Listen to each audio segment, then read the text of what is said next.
जिस तरह अगर हम मांस खाते हैं तो एक जानवर को मारते हैं तो उसे दर्द होता है, नहीं मारना चाहिए, उसमें भी जान होती है। पौधों को भी नहीं मारना चाहिए शाकाहारी लोगों को, क्योंकि पौधों में भी जान होती है, पौधों को भी दर्द का अनुभव होता है। मांसाहार के पक्ष में एक तर्क आता है कि जो शाकाहारी लोग होते हैं तो उन्हें भी अपने भोजन के लिए पौधों को नहीं मारना चाहिए, क्योंकि अगर कोई शाकाहारी है तो वो अपने भोजन के लिए दाल खाएगा, चावल खाएगा, गेहूँ खाएगा, फल खाएगा, सब्जियां खाएगा, तो फिर वो पौधों को मारेगा। तो फिर जो मांसाहारी लोग होते हैं वो कहते हैं कि जिस तरह अगर हम मांस खाते हैं तो एक जानवर को मारते हैं तो उसे दर्द होता है, उसे भी नहीं मारना चाहिए, उसमें भी जान होती है। तो फिर वो कहते हैं कि पौधों को भी नहीं मारना चाहिए शाकाहारी लोगों को, क्योंकि पौधों में भी जान होती है, पौधों को भी दर्द का अनुभव होता है।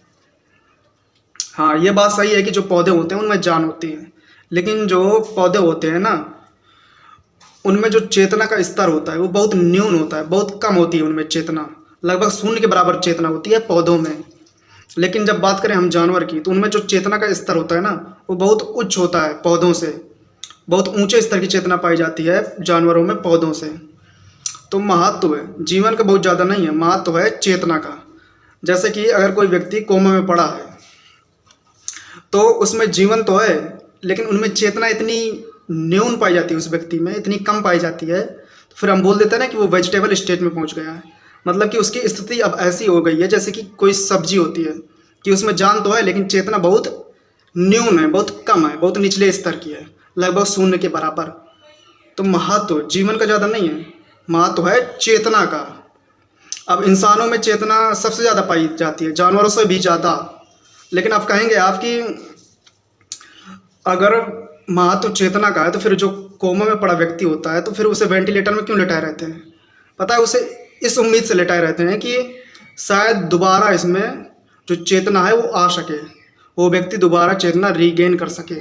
इस उम्मीद से उसे वेंटिलेटर में रखा जाता है।